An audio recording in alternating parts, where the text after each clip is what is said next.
All right, hey pre-calc students, I'm Ms. Trevsker and I'm going to be completing page number 4 of your review. So whenever we're asked to solve the exponential equation, we have to make sure that the bases are the same. So here we have a base of 7 and a base of 49. So we have 7 to the 23rd, but we can rewrite 49 as 7 squared. Then don't forget, we still need to multiply that by 2x. So here I have 23 equals 4x, because when the bases are the same, then the exponents are also equal. So then I'm going to divide both sides by 4, and I get x equals 23 over 4. Next question. I want my common base. Let's see, what can it be? I have 1/2 and 16, so that can be 2. So I have 2 to the negative 1, that's negative 1 times x, equals 2 to the 4th, so 4 times x minus 3. Now that the bases are the same, you can set the exponents equal to each other. But don't forget, when you do this, you need to distribute the 4 to x minus 3. So negative x equals 4x minus 12. Then I'm going to subtract 4x from both sides. Then I'm going to divide both sides by negative 5. So I have x equals 12 over negative 5. Okay, the last one, I can go ahead and rewrite that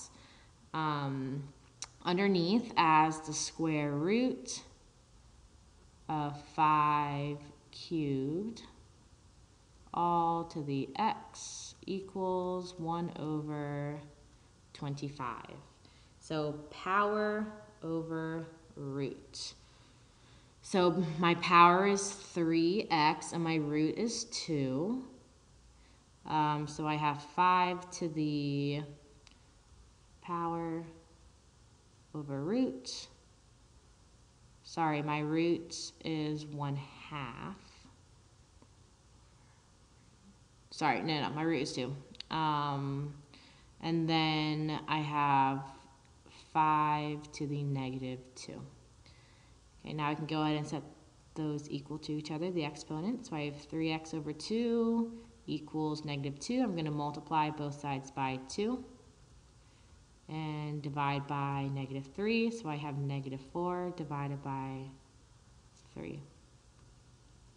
Next page. Now when we talk about domain, I want to sketch just a graph of, let's just say, y equals log base 2 of x. Now it's not really important where the points are exactly, but more so I'm looking at the domain. So my asymptote is going to be x equals 0. And my graph is going to look something like this. It wasn't supposed to cross. But you can see that the domain here is 0 to infinity. So whenever we find the domain of our log function, it has to be greater than 0. So we are going to set 4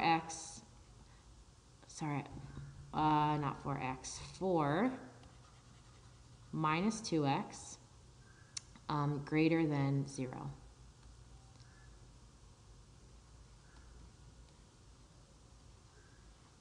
Okay, so I'm going to add 2x to both sides. I'm going to divide by 2, so I have 2 is greater than x.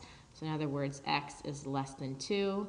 So that would give me a domain of negative infinity to 2. All right, next one. If I have a quadratic, I need to factor. So I'm going to factor it x plus 3, x plus 4. So there I have x equals negative 3 and x equals negative 4. So when we are determining what the domain is, we have to test a point. So I have negative 4 and negative 3. When you test a point in each region, you are looking to see if it's positive or negative. If it's positive, then that's part of the domain. If it is negative, it's not. So when you test a point in each region, let's say negative 5, you will get a positive number. When you substitute in negative 5 right here, you'll get a negative number for in between negative 4 and 3 and a positive greater than 3. So your domain is negative infinity to negative 4 and negative 3 to infinity. Okay, so the last one is a rational function, and again, it needs to be greater than 0. So when we do this and we need to determine points to test, we're going to look at the denominator and the numerator because either of those cannot equal 0. So when we set the numerator equal to 0, we get 2. And when we set the denominator equal to 0, we get -1. Now again, we're going to test a point at each region. I get a positive, a negative, and a positive. So my domain is -infinity to -1 and 2 to infinity. Anything between -1 and 2, when you input it into your function, you will get back a negative value. Okay, next, condensing. So there's a few things you need to remember.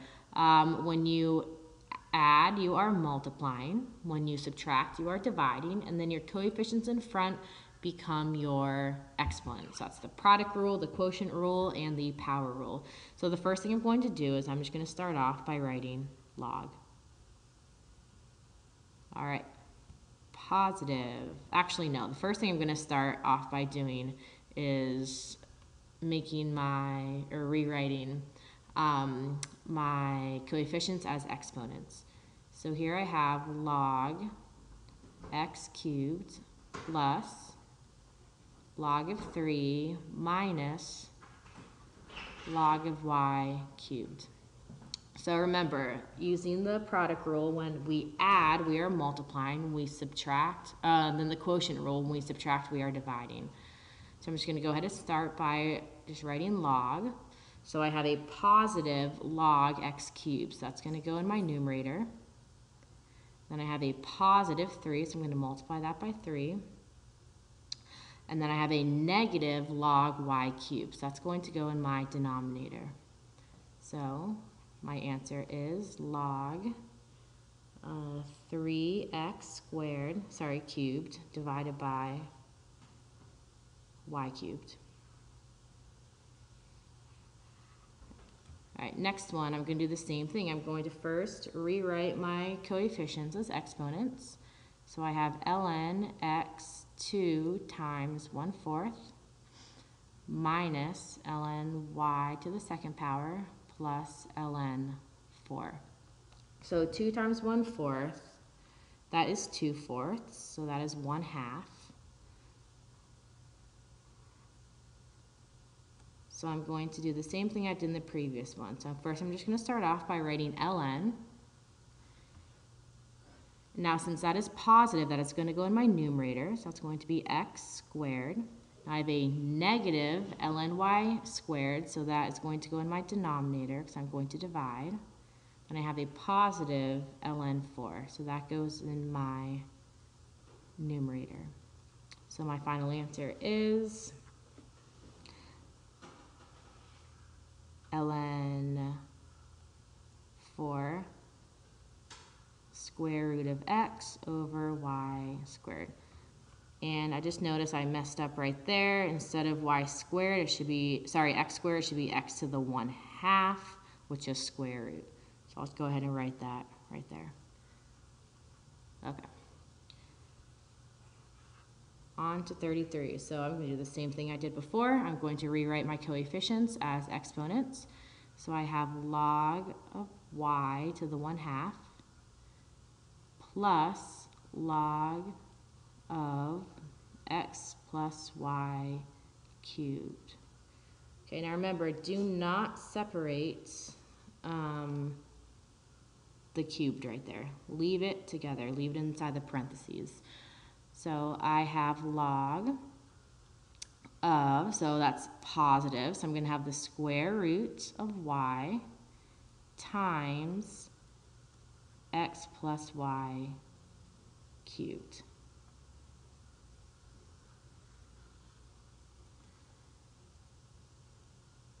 All right, now when we are asked to expand it, remember when we multiply, we are adding. When we, using the product rule, when we divide, we are subtracting using the quotient rule. And when we have an exponent, that becomes the coefficient using the product rule.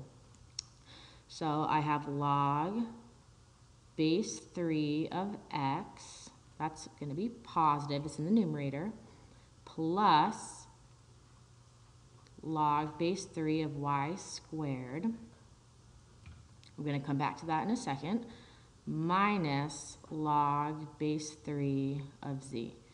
So now don't forget, we need to rewrite our exponents as coefficients. So my final answer is going to be log base 3 of x plus 3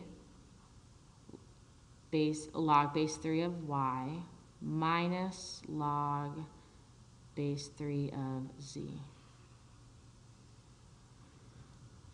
All right, 35. So 35, same thing in my numerator. I'm going to write it down here so there's more space. So in my numerator I have x plus y. So I'm going to write ln of x plus y to the 1/2 power minus ln x to the 4th minus ln y to the, oh, that's it, y. Same thing, coefficients, exponents become coefficients, so I have 1/2 ln x plus y minus 4 ln x minus ln y.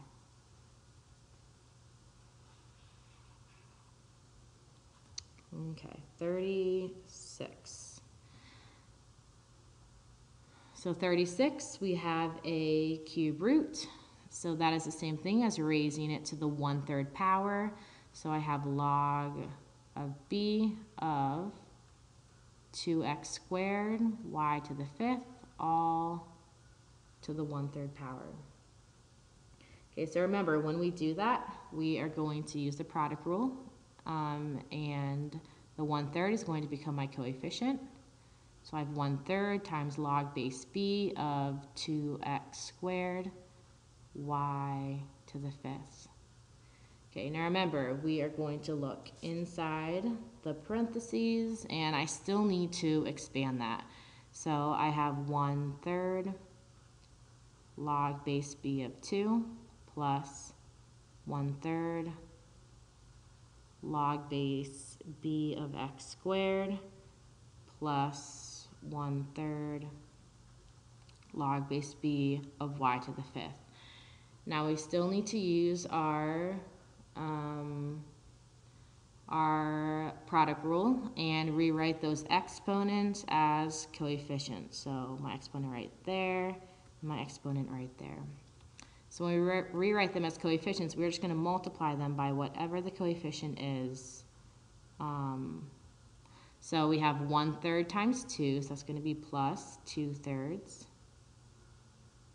log base b of x, and then 1/3 times 5, so that's going to be 5/3 log base b of y. All right, 4 more problems. All right, solving log equations. So when I'm solving log equations, I can exponentiate both sides. I can rewrite it as an exponential problem. So right here, I have log base 3 of 4x minus 7 equals 2. So I could rewrite it as an exponential, or I could exponentiate it. I'm going to exponentiate it.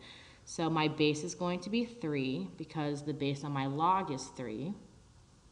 So I have 3 raised to the log base 3 of 4x minus 7 equals 3 squared. So 3 log base 3 equals 1. So I have 4x minus 7 equals 3 squared, which is 9. So I'm going to add 7 to both sides. So I have 4x equals 16, divide both sides by 4, and x equals 4. Now remember, when we are checking our solutions for log functions, we have to check for extraneous solutions to make sure that when we substitute it back in, it does not result in a negative number. Because remember, the domain of log functions has to be greater than 0.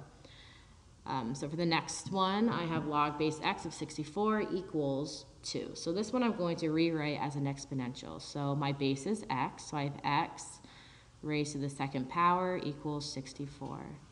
So what value squared is 64? That would be 8. So x equals 8. Okay, so I have e to the 2x equals 5. Okay, since I cannot rewrite them using the same base, and I cannot exponentiate it because it's already an exponential problem, I need to take the natural log of both sides. So I have the natural log of e to the 2x equals the natural log of 5. So the natural log of e is 1. So I have 2x equals ln of 5. So to solve for x, I'm going to divide both sides by 2. So I have ln of 5 over 2. When you input that into your calculator, you get x equals 0.805. And remember, for exponential problems, you do not need to go back and check the domain because the domain is all real numbers. All right, for the last one, I could exponentiate both sides, or I could rewrite as an exponential equation. I'm going to rewrite as an exponential equation. So my base is 2, so I have 2 to the negative third equals 8x. So I have my base of 2, and I have my base of 8. Sorry, it should be 8 to the x. So if I want to get a common base, there we go. It is going to be 2. So I have 2 to the negative third equals, let's see, 8 is 2 cubed. So I have 2 cubed, but then don't forget you need to multiply it by x, because it was 8 to the x. Now that the bases are the same, the exponents are equal, so we have negative 3 equals 3x. We are going to divide both sides by negative 3, and I get x equals negative 1. If I take that and substitute it back into my original, I get 8 to the negative first power, that's 1/8. I can take the log of 1/8, that's still positive, so that is my solution.